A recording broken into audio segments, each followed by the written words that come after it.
Hello, I'm Roxanne Patel Shapalavi, Executive Editor of the Philadelphia Citizen. Thank you all, so many of you, for being here.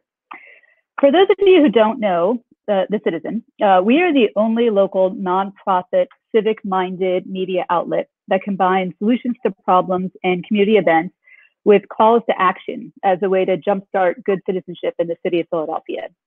We are open for business during this crisis, which is to say busier than ever. So stay tuned for more of our virtual events that we have coming up in the next several weeks. Read us at thephiladelphiacitizen.org. And if you are so inclined, consider becoming a member. We are excited to be hosting our first virtual book club with Harriett's Bookshop, a Fishtown bookstore that celebrates women authors, women activists, and women artists. Harriet is closed right now, but is taking online orders for delivery. And hopefully you're also enjoying some delivery from a local woman-owned restaurant. You'll see down at the bottom of your screen on that little green button that we listed a bunch of options for you to order from tonight or any other night during this pandemic. I'll bring Harriet's owner, Jeannine Cook, and novelist Kiley Reid up here in a moment. But first, I wanted to thank our sponsor for this event, Don Avellino from Revivalist Spirits, which not only makes gin that you can have delivered to your quarantine, but has also started making hand sanitizer and donating it to first responders, which I love. Don, can you just tell us a little bit about what you do? Yes, thank you, Roxanne. I'm co-owner of Revivalist Spirits. We are a distillery based in Chester County. And our portfolio of spirits is broken up between revivalist gins and resurgent bourbons and whiskeys. So our gin portfolio is very botanical forward. It's not your classic London dry. So each of our 4 gins are based on the botanicals from season of the year. And then we have a 5th, which is made with jalapeno peppers, which is great for Bloody Marys and other kinds of great cocktails. And then we have our award-winning bourbons and whiskeys. So there's lots to choose from. And as Roxanne said, we now offer online delivery. One of the neat things, though, with COVID is that it's completely transformed our business. We went from primarily commercial-driven to now almost exclusively consumer-driven. And early on, when we saw that there was a great need for hand sanitizer, we thought, what a great opportunity this is to help the community. We produce alcohol. That's what we do all day long. So we worked with the FDA and the TTB to make sure that we were using approved formulations and that we were adhering to all the proper tax issues. And we began mass producing hand sanitizer and donating it to first responders and hospitals and medical facilities everywhere from Allentown, Pennsylvania to Ocean City, New Jersey. And today we just shipped out 2 55-gallon drums to the Navajo Nation in New Mexico. So this has given us an opportunity to give back to the community, but in the same time, reach our consumers through direct delivery with our spirits while the PLCB has been closed down. So we appreciate the opportunity to meet all of you tonight. We're sure you'll enjoy tonight's program. And just keep an eye out for Pennsylvania Craft. I mean, we were the guys that are here when everybody else went away. So thanks for giving us the opportunity to be here tonight. Thank you. And that all sounds really delicious. I looked up how to order my own spirits while you were talking, so I'm going to do that as soon as we're done with the evening. Thank you. So while we bring Jeannine and Kiley up here, I just want to tell you a little bit about how the email list works. On the right side of your screen, there's a place for comments. You can see people saying hi now from all over the world. Incredible. And you can feel free to weigh in there if you want. On the bottom of the screen, you'll see a little button that says Ask a Question. That's where you can drop in a question for Kiley. After Jeannine and Kiley chat for a bit, we'll open it up to the audience. If Jeannine calls on you, an invitation to join them on video will pop up on your screen. Once you hit approve, you will be able to talk with them live, almost like you're in the same room. We're also going to drop into the chat section some reminders, some technical reminders. So if you're having trouble with audio or video, usually leaving and coming back can fix the problem. If your issue is not addressed in our tips that we're going to drop in there, just feel free to ask in the chat, and we'll try to answer you as soon as possible. So as you can see from these two lovely ladies who have joined me, we're ready to start. So I am happy to introduce Jeannine Cook, owner of Harriett's Bookshop. Jeannine, you want to wave hi? There she is.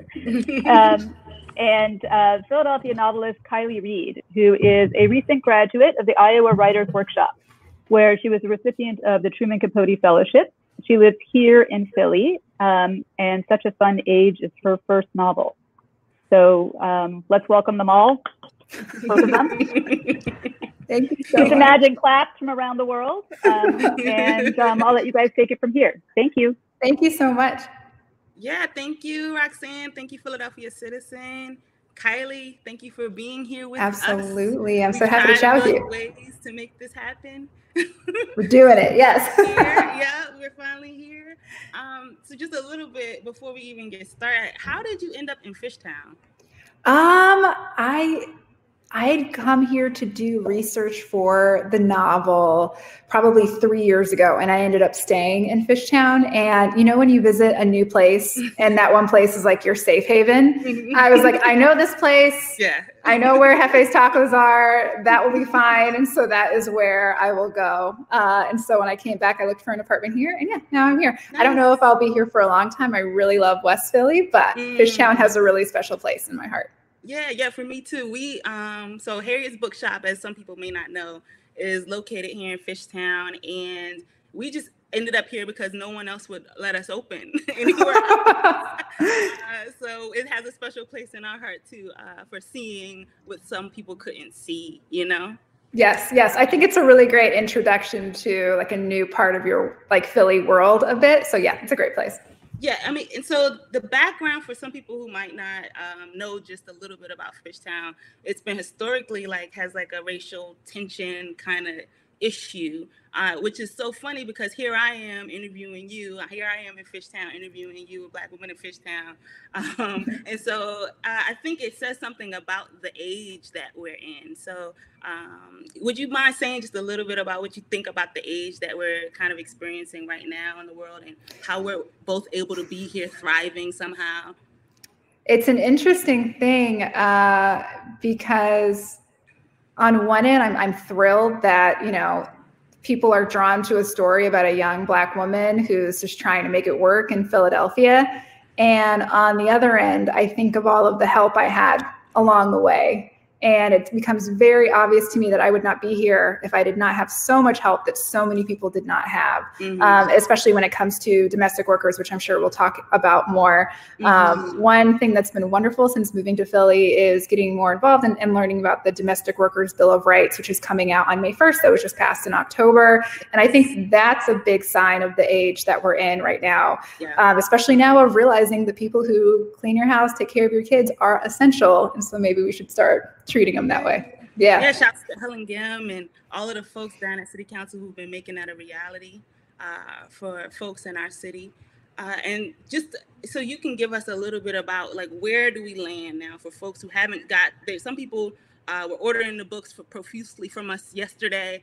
Yeah, right. And so they might not have, of course, gotten a chance to dig in yet. Can you lay the groundwork before you do your reading?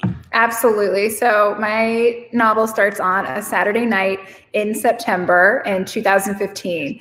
Amira Tucker is a young Black babysitter. She lives in Kensington, and she is with her friends at a party in Center City. Her boss, Miss Alix Chamberlain, says, "Hey, I'm so sorry. I know you just babysat today, but can you please come back? We need you to take our child. We had a family emergency."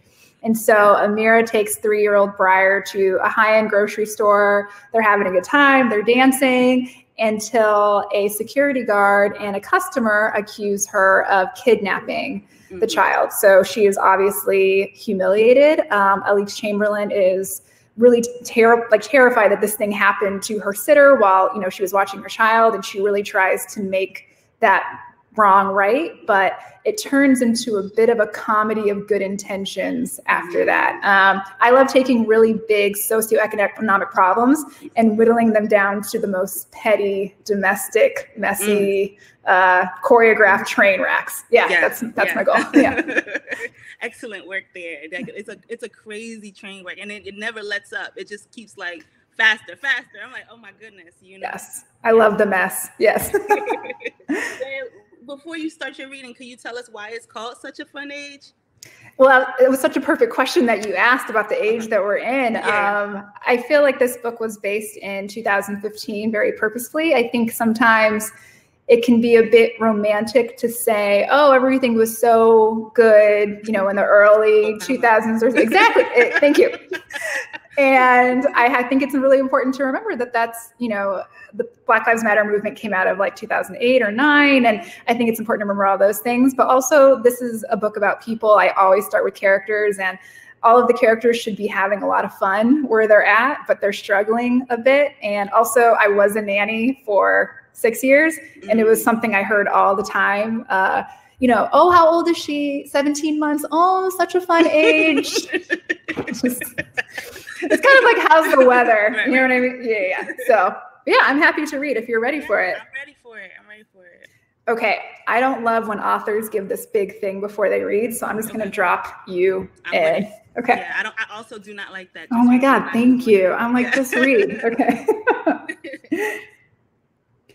Alex walked upstairs into the kitchen. Briar looked up from her drawing and said, Mama, this is not a scary ghost, okay? Alex put her purse on the counter and realized the room had turned very sweet and warm. That morning, she had put out pumpkins and gourds at the center of the table and hung fall leaves over the windows that looked out onto the street. Briar colored a picture of a very friendly ghost next to a plate of cucumbers, garbanzo beans, and plain pasta.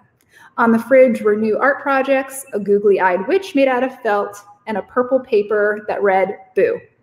The letters were colored in so nicely on one side that it was clear that Amira had helped Briar complete it. Alex took off her drapey cardigan sweater, kissed Briar's cheek, and received Catherine from Amira, who was already holding the baby up. You guys have a good day? Yeah. Amira picked at dried food on the knee of her jeans. I think we did pretty good, huh, Bee? Briar held up a crayon and said, you do it. Amira sat down next to her. I do what now? Let's say please, Bri, Alex said. Amira, she added, do you drink wine? Amira carefully accepted a crayon from Briar. She blinked and said, I mean, yeah. Alex took 2 glasses from the cupboard and thought, yeah, you do. She sat down, and with the bottle of wine in between her legs, she somehow managed to uncork the bottle while holding Catherine. When Catherine looked up at her, Alex said, hi, did you miss me or what? Alex told Amira she could take the wine glass into the bathroom with Briar, that she did it all the time.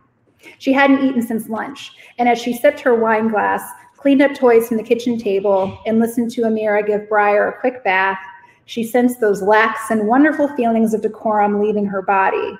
She lit 2 candles on the kitchen counter. She turned on a playlist with Tracy Chapman and Fleetwood Mac. And as she turned off the bright kitchen lights and left the chandelier blushing over the table, Alex recognized that she was very much courting her babysitter. But the evening reminded her of Fridays with Rachel, Jody, and Tamra. She hadn't poured a glass of wine for another woman in months. Amira emerged with a few picture books beneath her arms, a glass half full, and Briar in tow. She stopped at the kitchen counter and took another sip. This is really good, she said. I like it too. From the table, Alex held up her glass and looked at the color. In the other arm, Catherine was receiving a bottle, which Alex administered with one hand. Are you a wine person or no? I mean, I like it, Amira said. She set her glass at the other end of the table, then took the books from underneath her arm and set those down too. But I'm used to drinking like boxed wine, so yeah, I'm no connoisseur. There were moments like this that Alex tried to breeze over, but they got stuck between her heart and her ears. She knew Amira had gone to college. She knew Amira had majored in English. But sometimes, After seeing her paused songs with titles like Dope Bitch and You Already Know, and then hearing her use words like connoisseur, Alex was filled with feelings that went from confused and highly impressed to low and guilty in response to the first reaction. There was no reason for Amira to be unfamiliar with this word, and there was no reason for Alex to be impressed. Alex completely knew these things, but only when she reminded herself to stop thinking them in the first place. And I didn't even show this. This is the book. Yeah, you know, right? The money shot. So this is one of the books that I tell folks when they come in, like, do judge this book by its cover, because it's quite beautiful, right? It's quite gorgeous. And a few folks have come in who've said, well, it looks like a popcorn read. It looks like it's going to be like cotton candy. Like, I'm looking for something deep. And I'm like, wait. Hold. This might be just what you're looking for. Can you tell me about the dichotomy between those two worlds of it being something deep and also something light? I love that question so much, because I think this is a huge topic in the literary community that isn't gone into enough. From the very beginning, when we started talking about book covers, you have to, as an author, I mean, you go in, you know, that's the first thing you think of before you even write the book. You're like, the cover. And then when it comes, you have to think, what am I trying to achieve with this novel? And so I love a novel that has a lot of plot and is saying a lot of really smart, subtle things. So when I thought about how I wanted to appeal to people, of course, I want the beautiful, minimalist coffee table book that I would love in my house. That being said, I want to reach an audience as big as possible because I love connecting with readers. Exactly. And it was so important for me for this to be a book that no one would ever say, I'm intimidated by that. I want people to say, that caught my eye. That looks really fun. I want to have it. And I feel like that's happened, which has been really wonderful. I do think something happens when people say, oh, it's about a babysitter and there's pink on it. That means it's not saying anything. Right. And I think that's terrible. Yeah. I think that the fact that there's a babysitter in it, that is immediately political, no matter where your opinions lie. And so I'm really thrilled that, you know, I love the colors, and I love that there's been a lot of people that have said, oh, I just saw the colors. And I was like, well, that looks like fun. Exactly. Yeah, I would much rather appeal to someone who's trying to have a good time rather than someone who's like, I'm too smart to do this fun thing. Yeah. Right. Fake smart. So in that vein, right, when we talk about it being like slightly light, but also having like all of these deeper social context surrounding it, right? And thinking about even just living in the age of Corona now, even since we met. And I'm thinking about, well, one of the things that comes up a lot in the book is that lack of health care that our main character, Amira, has. And just how now with everything that's going on outside, I'm like, yeah, like healthcare, now we are faced with that issue even more, right? Can you say a little bit more about some of the social issues that you see happening in the book and how they relate to what we're living in today? Absolutely. I have to say, you know, I think from knowing me for like 5 minutes, you'll see very quickly that I'm not Amira, which is what people always ask. But I did have about 4 years where I was a nanny and I did not have health insurance. And I remember that silent panic of, okay, if you fall off this playground and you need stitches or something, it's going to alter the course of your entire life. And that really stuck with me. Or just, you know, if a drunk driver hits you, that's it. Like, that will make your life go in a complete 180. And so I did not see myself as a person who was affected by politics, even when I was going through that. And so that fear really, really stayed with me. And that's another way that I kind of found Amira, because I wanted to know what she was thinking too. People always ask me, you know, how should I feel about these characters? Who's good? Who's bad? Yeah. And I don't want it to be a cop-out at all, but I think the bigger villains are the systems that these characters are placed under. And everything that I want for Amira is the same thing that I want for Alex, which is a job that feels like she's a part of a community, a great house, like health insurance, yes, all of those things. And so I think that healthcare became this kind of coming of age tool where Amira was a bit black-pilled and realized, I don't have the same opportunities that other people have, and I don't have the same worries. And I think that she starts off by thinking that that's her fault. But I think as time goes on, she learns a little bit more about her boundaries in the world. Right, how it all came to be. Exactly. Yeah. So I kind of broke it down in my mind, just like this conversation between us being about money, being about the mind, and then being about men, which I think is kind of ironic. Yeah. Right? Yes.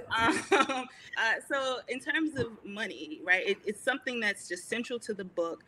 When I was looking at some of your other interviews, I know you talk a little bit about the ways in which people skirt around talking about wealth and talking about the resources that they have. I'm even in a mommy's group where it's like, oh, wow, we're moms against racism, but we never talk about class. And shouts to them, because we're going to do that, of course. Yep. But can you just talk a little bit about the way that race and class intersect in the novel? Yes. Oh my gosh, I'm sure you have so many stories from a mom's group. I can imagine. Awkward. Yes. I think that race and class feed into each other so much that it's, really a lost opportunity to not cover them at the same time. And I think that there's so many things that feed it. I think a perfect example is how feminism feeds into the race and class conversation too. Mm-hmm. There are these philosophies that say women are equal to men, so they should get equal things. Okay, that makes sense. I'm a feminist. And then the way that is executed sometimes is, white women saying, oh, well, I hired all of my white friends from Berkeley and Stanford, so I did a good job. And it's like, there is a class problem that is not being addressed here. Mm-hmm.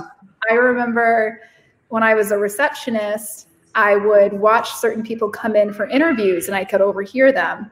And as soon as someone had an accent that wasn't what the company wanted, they would not receive the same respect. Mm-hmm. And I'm like, this is a class issue. And this is not just skin color. This is how your hair is, what you sound like, what you talk like what kind of car you have. And from a writer perspective, those details are so important. And I want to nail every single one of them so that someone says, oh my gosh, I know this person. But from a human perspective, I just feel that we owe it to ourselves to not say this is a black-white issue, but because they feed into each other. I think that race is used to make classism and the other way around too. Yeah. I mean, they're all tools, right? Colonialist tools. They work. Yeah. That's why they're useful for whoever they work for. And so when I'm thinking about the book and I'm thinking about like the current age that we're living in, and then Corona coming, and you as a writer who's literally just taken off and just done all these amazing things, congratulations and shouts to you. And then Corona comes and kind of halts things in the way that it's done to so many. Can you talk a little bit about how it's affecting you and your internal self being in that space? So my book came out New Year's Eve, and then I went on tour for 3 weeks, and then again intermittently, and then I had another week and a half of tour planned that all got canceled because of Corona. And so I think being on tour showed me how wonderful it is to communicate with readers and how special that can be. This is so silly, but these girls came to my reading and they had all met each other through Bookstagram. And then just like came to my reading, and I was like, this is what it's about, like using the internet to meet people and connect in real life. This is really great. Yes. So tour was really, really comforting. And so it's kind of tragic right now that people can't do those things, but it's obviously even more tragic that people are losing their lives right and left. And so a lot of people have asked me, can you write during all this? And I totally understand that perspective, but I'm like, who cares? You know what I mean? Like this is the time to write. Yeah, like as long as you can stay healthy, like that is number one. Like if you can write, great. If you can't, that's fine. Mm-hmm. But I do think that the anxiety of just like, is my mom going to be okay? Like, can I go outside? Like, should I be wearing this? Is this mask okay? I think it does something to us. But I have to say, like the fact, I remember when I was a nanny, I think I think the families that I was with would have maybe paid me for 2 weeks and then been like, what else, right? We can't do much more, right? Yeah. Exactly. I'm so curious too. I'm sure as a small business owner. Yeah. I can't imagine. I mean, so we kind of live in that same world. The part of the irony is that as your book came out, we were opening, and thank goodness for hashtags and so forth and so on. We reached out to you on Instagram, and you immediately showed us so much love and much appreciation for that. Of course.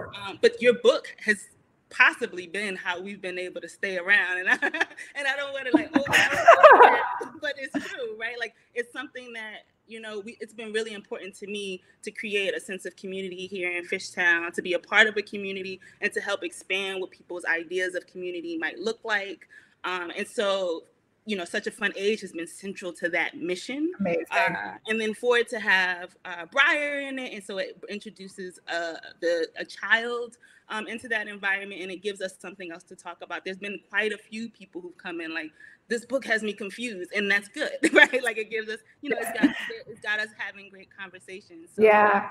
And even now, like, creating this opportunity so that we can still make sure that authors are being heard, books are being sold, and Harriet's is not going anywhere anytime soon. Fingers crossed. Of course. I love that so much, and I think it almost goes back to your question about class, in that, you know, when you're talking about building community, and especially as a writer, it's like, you know, you just want to sell your book. At the same time, when we met, and listen, my whole publishing team, except for maybe 2 people, are white women. Mm-hmm. They hear me on every single issue. When I came in, they were like, what do you want? I was like, I want to partner with Black-owned businesses. Like, let's do this. And like, okay, that's fine. And like, I launched at Uncle Bobby's. I was so glad to do an event with you. I worked with the Rap Life. But I think that it's saying those things early, and not just saying like, you know, Barnes & Noble will take care of it. There has to be some foresight into the community that you're trying to build. So thank you. Don't leave. No, for sure.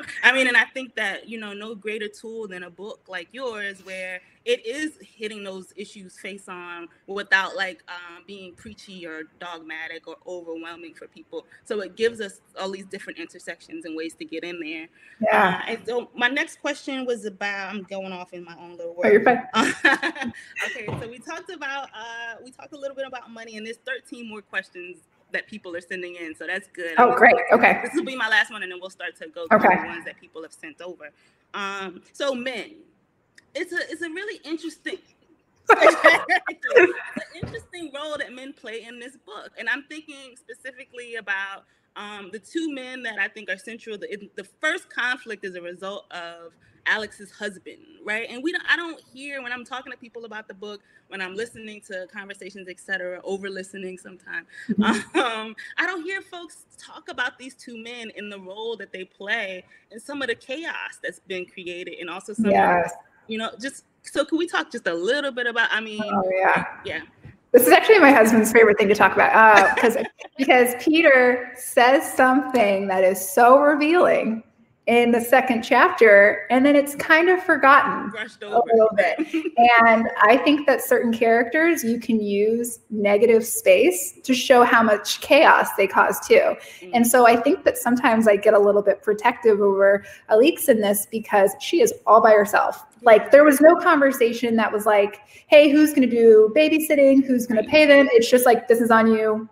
See you later. And her husband's not really there. She's going through all of these things. She is a human being with free will like everybody else, and she makes a lot of mistakes, but I think it's better to look at the systems that she's placed under as well. So yeah, Peter says this really revealing thing, and then he's really charming, and he's one of the people who, you know, wants the best for someone, but also has these beliefs that they can exist really harmoniously, which I think is more scary than like overt racism sometimes, because you're not really sure where someone's head is at. Where to put that. Yeah. And then Kelly, a little bit. Yeah, little Fishtown native, that one. So with this novel, I love working with stereotypes and twisting them a little bit. So I'm sure you could see with the groups of friends, they each kind of have their match. There's like the momish friend. I wanted to work with the magical Negro trope, as well as the sassy best friend. And I wanted to include them, but also twist them around and show them in a new light. And so Kelly is the straight white man in this. And I think that, you know, I'm sure you know too. There's a white guy at every Black event who's just like, you're like, okay, it's fine. he thinks he's down, he's nice, it's fine. Yeah. But I think you get into a really sticky situation when, one, I think he really is smitten with Amira. Yeah. But two, I think that two things. Second of all, she's not sure what he's getting out of this. I think she kind of starts to say, you know, how many times have you told the story of how we met? Mm-hmm. And like, how proud of yourself are you when you do that? Right. But also, you know, going back to Kelly and Alex's past, Kelly remembers things a very interesting way, which we all do. Sometimes I think I have a lot of family members who something will happen and they tell it bigger and bigger and bigger. And then like 10 years later, it's like not the story. That it's like, that's it? Okay. Yeah, it's like, I was there. I don't think that happened, but okay. And Kelly, you know, at the time, he was like, I'm trying to be cool. I don't want these guys to think I'm not cool. And then 15 years later, he's like, oh, I knew it was such a racist thing. I'm so morally superior. And so that's why I did this. And so I wanted the reader to really date Kelly with Amira. And I wanted them to be attracted to him and think sometimes he really nails it, and then be like, oh, you should not have said that. That was not okay. It's okay. It's fine. And just go back and forth. And so I get so many questions of what do I think about Kelly and what am I supposed to think? And I think that's exactly where readers should be. Yeah. So we got lots and lots of questions. I love it. I'm so excited about that. So the first question that we have here, and just know that the people who ask these questions are going to pop up on the screen with us. Okay, I if can't they wait. Want to. Okay. So be ready. All right. So let me make sure that this is going to happen right. We have our first question from Caroline. She's an author in Philly. Caroline, she mighty fine. Where's she at? I don't know where she is. Okay. Well, I'm going to just ask her a question. I'm ready. Now, and then if she pops up on the screen, there she goes. So she says, aside from the spot on the contrast between New York and Philadelphia's demographics and culture, what made you want to set the novel in Philly? Good question. That is a great question. There were two big reasons. I was really excited to show what Philadelphia looked like for Alex and for Amira. Mm-hmm. I'm seeing that the question's from 8. Okay. So for Alex, she's like, it's not New York. Who cares? And she's one of those very, you know, they exist, those people who's like, Philadelphia is a little sister, like, who cares? And so on one end, you know, she doesn't love being there. On the other end, she kind of gets to be freer. And she's like, I'll read this embarrassing magazine. No one's going to see me do it. For Amira, this is the place where she became an adult, where she found her friends, where she realized that she loved living in a city. And I loved showing both of their contrasting views. But honestly, a huge reason I based the book in Philly is because I love it here. I came here to see Beyonce in 2015, and I just loved it. I was there. I was at that. Were you at the Lincoln? Yes, I was there. It was pouring rain. Yeah, yes. Pouring, it was magical. It was yes. So magical. But yes, go ahead. Sorry. Go yes, no, that was amazing. It was pouring rain, and I bought a poncho outside for like $15. It's fine. I should have just worn a jacket, and it was a great concert. But I just felt, I don't know, you know how some cities have like an it factor, and you're like, ooh, I want to live here. That was it. Yeah. I came here when I was 17. I'm from Hampton, Virginia. We used to get out of school, drive up to Philly because the gas was 99 cents a gallon. We'd drive to Philly. We'd stare at City Hall. We thought it was the most beautiful place in the world. It is beautiful. Me and my best friend. And then we drive back to Virginia and go to school the next morning. And so, yes, I understand like the love and how. Oh, wait, that's amazing. Yeah, we were in love. We were in love with Philadelphia. Yeah, to the point where it was like getting in trouble for coming up here. I love that. I love that all the houses are like, there's obviously a ton of row houses, but they're all different. And I just love the different neighborhoods. I love the food. I mean, I grew up in Arizona, and listen, I love Arizona. It's beautiful. I got married there. Yeah. But it was really important for me that if I have a family, that they grew up seeing people that look different than just, you know, a bunch of white people. And so that was important to me. Hopefully I'll teach again. And there's a lot of universities here. Yeah, I should stop. I love Philly. So that's what I'm trying to do. I completely get you. I do. So somebody else says, and if you want to jump on the screen. I don't know how to make it happen, but I'm going to just read more questions until it happens. Okay. The whole time I was reading this, I pictured Reese Witherspoon as Alex. Ooh. Do you think she'd make a good Alex? Who plays the other characters? So that's a good one. Okay. So here's the thing. One, I think Reese Witherspoon is amazing, and she could probably do anything. Any character. She's so good. Do you know what I loved her in? What was the one where she played the student named Enid? She was super dorky. Oh, it was so good. I think she's amazing. The second season of Big Little Lies. Oh yeah. She's awful. That's how good she is. You know? She's really, really good. Listen, this used to be my favorite election. Thank you, Jessica. This used to be my favorite game to play of like cast the novel. But now there is going to be a film adaptation. It's too real. It's too real. It is too real. And so I'm afraid of jinxing myself a little bit. So I love hearing other people's. I mean, that is amazing. So yeah, I mean, she could do anything, but there's so many.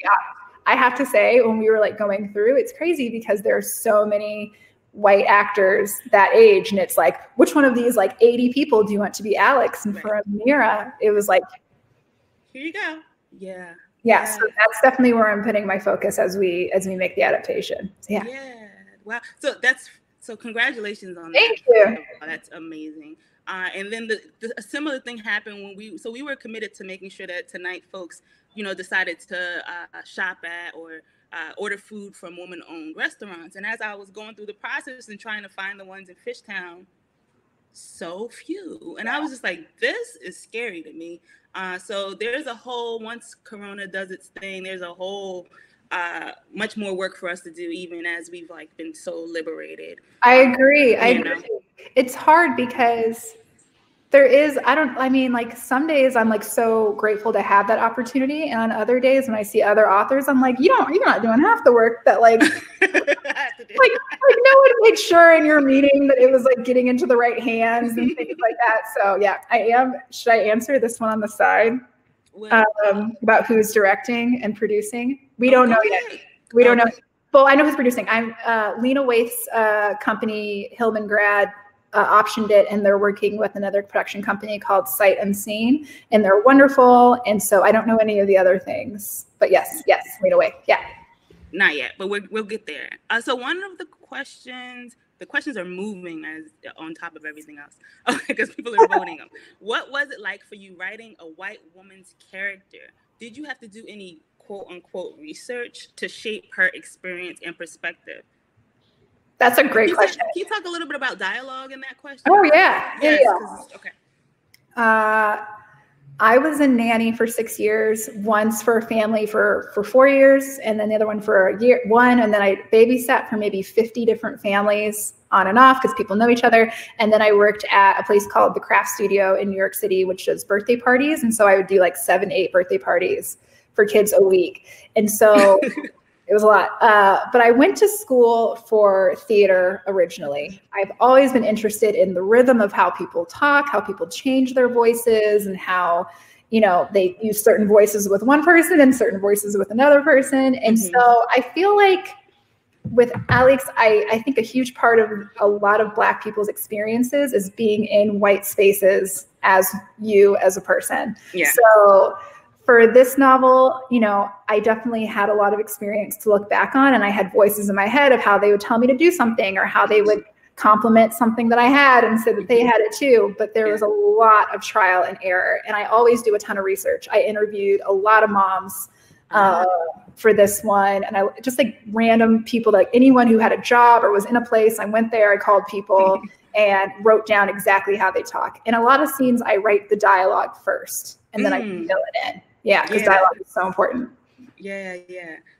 The funny thing is, so someone came in and I was like, I'm wanting to talk to them about the book because everyone comes in. I'm like, you want to talk about the book? You want to talk? You're like a therapist for readers. I love that. A book whisperer. Yes. So I was just like, when I'm reading the relationship between Mira and her friends, it's so realistic to me. It's so like I've had these same conversations for sure. And I was like, but I'm not a white woman, and I don't know. Do those conversations that Alex is having sound as familiar to you? And the woman was just like, yeah, they do. I was just like, oh wow. She's like, yeah, that's it. That's it. Yeah. I love that so much. I love that. That makes me really happy. I mean, of course, there are when you write a book, especially when I was in grad school, I was in the novel workshop. And so 10 other people were reading it. And I think that the accuracy comes from people saying, would she say this? Is this word right? I don't know if this person would say this thing. And so there's so much tweaking and editing to get everything really perfect. But I love it when people see themselves and it makes them embarrassed. I love that feeling of feeling like somebody sees me. But do I have a group text that kind of sounds like Alex with my friends who are black and white? Yeah, I do. So and would someone look at my playlist and say, what's going on here? What is she thinking? Yes. Yes. Next one, someone says, what advice do you have for women of color that are aspiring authors and struggle between wanting to be authentic in their experience and fighting against being pigeonholed? So she says, I think you've done a really good job of making a novel that's accessible, but still talks about bigger issues. But the question I think there is about the authenticity versus the pigeonholing. Yes. That's such an important question that I feel like I'm still learning about that, but that's so vital. I will say across the board, you have to write the book and characters and dialogue that you want to write, and don't listen to anybody else when it comes to that. Make it as authentic as you want to be. And I'll tell you why, because people are going to come back saying, can you make this a little more urban? And then some people are going to come back saying, can you make this a little less urban? And it's just you cannot please everybody. So you just have to write it as truthfully as you can. Obviously, if you go to workshop and people are like, this is confusing, you need to fix it. But when it comes to tone, I've had agents and editors say every in between. And you really just have to trust your experience and be really brave on the page. I know that what helped me when I workshopped this novel was having 2 other Black women in the room too, to ask the questions they needed to be asking. And if someone is looking for, perspectives, if you need other Black writers to figure out what you're trying to do.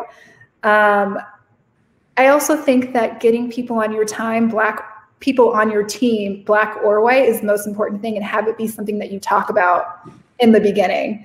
My agent is white and we talk about this stuff all the time. And sometimes she'll fight me and I'll fight her, but we always come together, and I'm so glad she's on my team. So that's a hard one. I would just say, and also when you sell a book, you're going to be talking about it for a long time. So you have to believe in it. Because people ever say to you oh, I think this is too Black, whatever, you can always say, this is how me and my friends talk. And that's that. You just have to believe in your truth, and that's what you should write. Yeah, trust it. Trust it totally. And someone said, please ask this question for me. I don't want to pop up on the screen. I understand. This is the first time I put makeup on in a week. I totally understand. So do you? Yeah. I totally understand. Yeah. I'm homebody. But anyway, what kind of audience were you gearing the book towards? And I guess that's self-explanatory. I think the biggest thing was audiences who really like a plot-driven book. I start with a really active scene. And I think that's because I get a little impatient as a reader and I need something to pull me along. And so I love it when books have a lot of plot and a lot of drama and mess, but also are saying something about the world that we live in. And I think that I had imagined that it would be enjoyed from people ages 20 to 40-ish, but I'm really pleased to say that I have a lot of people in their 70s at my readings, which makes me really happy. So I'll take it. And then I was surprised that a high school did my book for their book club. And there is one sex scene, but they did. I was like, okay, great. So yeah, I'll take it. Yeah. Wait, let me get another one pulled up here. Were you able to work with any Philly natives while you were in Iowa? Oh, that's an interesting question. 12 Tribes of Hattie while at the that's Ayanna. Ayanna is a professor there. I don't know if she's there anymore. Ayanna is brilliant, and I was in her are they there? Someone's popped up. We got a person. Hey. I'm so excited. Did you want to repeat your question or? Yeah, sure. Let me look at it. Were you able to work with Ayanna Mathis? She wrote 12 Tribes of Hattie She's so good. I was in her workshop. She did a workshop on time, which I think is so important in fiction, your pacing and what's happening. Mm-hmm. And I reread Beloved in that class. And I just feel like Ayanna at her worst is me at my very best. Do you know what I mean? When people just like operate from a place of brilliance and you're like, how are you doing this? Right. Okay. She was incredible. She's amazing. She really was. I remember when I was 13, I had a big crush on her. I mean, I would, yeah, she's great. I was not in her workshop. I took the novel workshop. That was my only chance to take it. So I was like, let me do this. Yeah. But I was really sad to have missed out on her. She's great. She also wrote, of course, she wrote this really good essay about the things that scared her when she was little. And it was really good. Ayanna Mathis. She's great. So quick question. So how different would you say the novel is from its first draft to what ended up being what we all love and enjoy today? It's better. I'm just kidding. Let me think. There were so many. Really major? So when I started writing it, I started writing almost like diary entries that Alix was doing just to kind of get to know her a little bit. And I thought those would make it in, but I ended up scrapping all of them. And then I wrote about 50 pages of it and I gave it to a friend and he was like, start over. And I was like, but I did. I know. You need those friends to tell you nicely sometimes. No, so I did. And then I think I'm going to say the plot was there of wanting a really awkward relationship between a young babysitter, her new boyfriend, and her employer. But I didn't know the ending when I started writing it. I never usually know my endings. And then certain things like I love to write out my plot, but if I'm going along and everything is going according to plan, I know I'm not listening to these characters. The story will always kind of show me, hey, this needs to be in her perspective or this isn't going to work. And a lot of that times it makes me, have to delete 20 pages, but I think they all inform the process. The next process. And so the next person says, how did you determine whose point of view to share in the novel? Did that change throughout your writing process? Yes.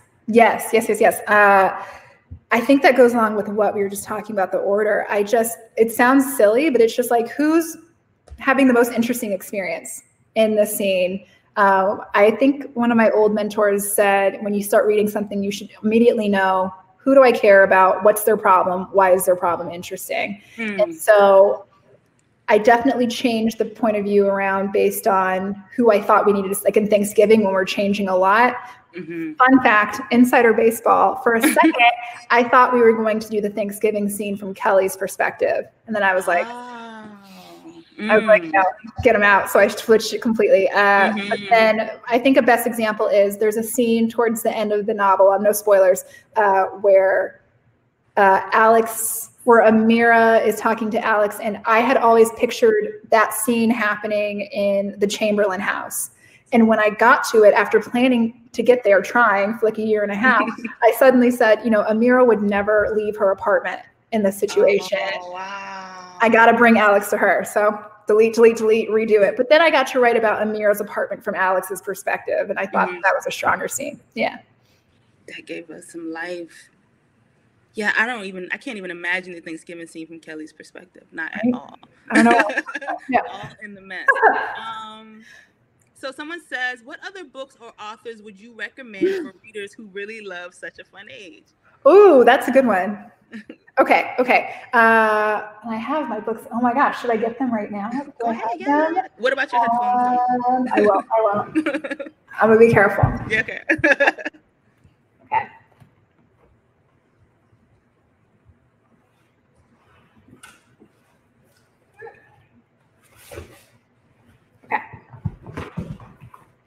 Okay, this is exciting. I keep all my favorite ones kind of in the same place. For readers who like such a fun age, this is another nanny novel, except there's a murder, and you know that from the very first page. My favorite thing about this one is the class dynamics are so subtle and clean and crisp, and it's a really, really good one. Layla Slimani. It's also on sale at Harriet's Bookshop.com. Yes. Tell us promotion. Okay, you can tell I really like this one because the cover fell off. It's fine. This is James Baldwin's Giovanni's Room. It's very different from Such a Fun Age, but it's just so good. And it's about a relationship that goes in and out. And it's just really, really great.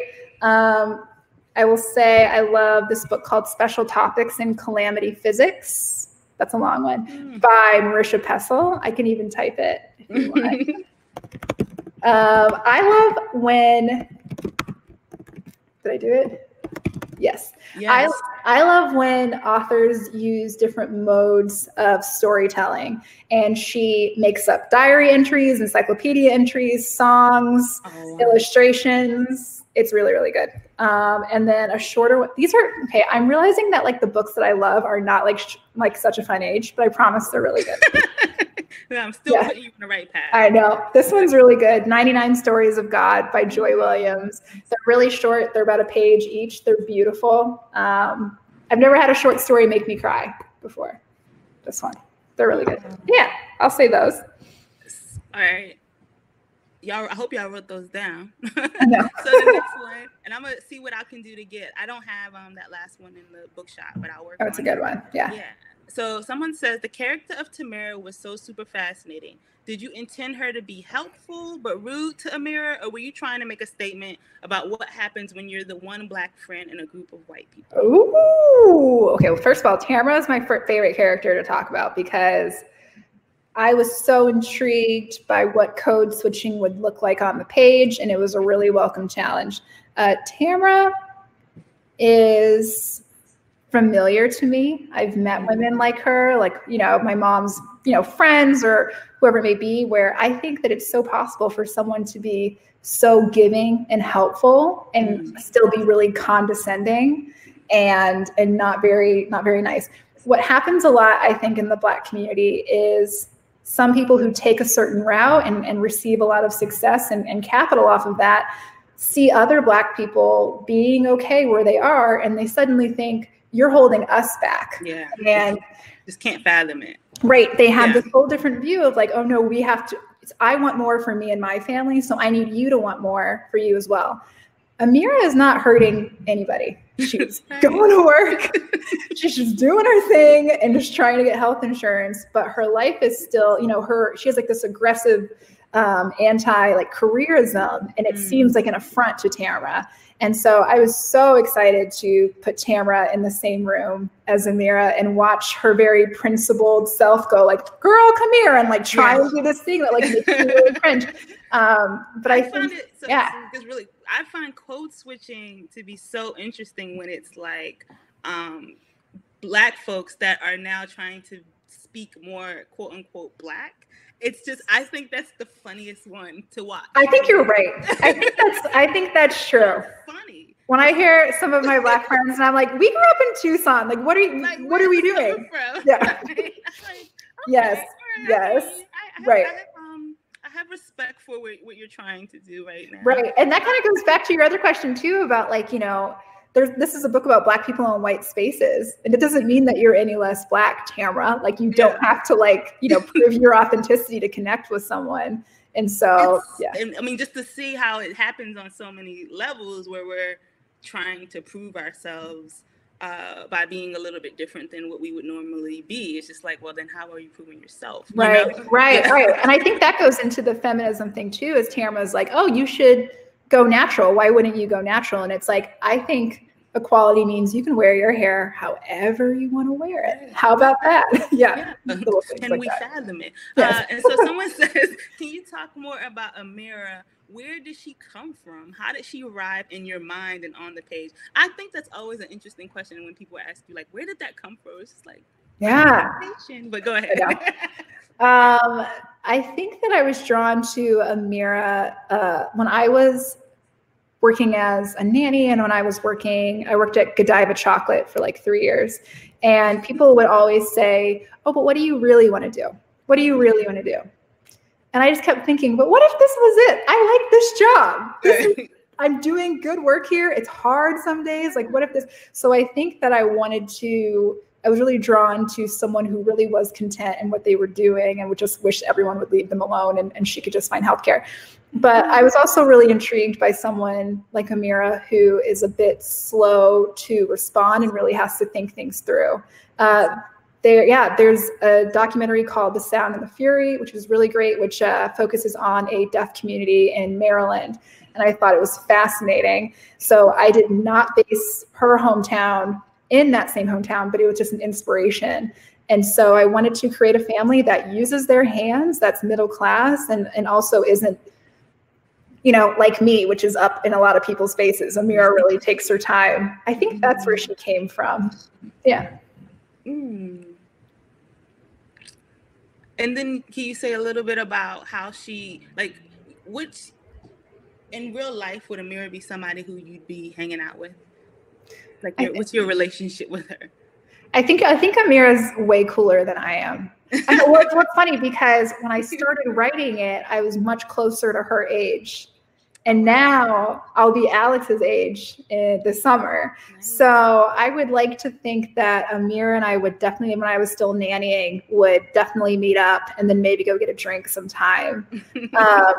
I think that my friends are a lot louder than she is, but I think that we would still get along. Amira's the kind of person who I would end up being her roommate for like 4 years, and we would like be chill. We'll be fine, yeah. The entire time. But she's not gonna bother you. You know what I mean? She's gonna do her. I'll do me. Not pushing anybody in any direction. Yes, I would be the one. I would be like, "Are you mad at me? Are you?" And she'd be like, "You need to stop asking me that." Yeah.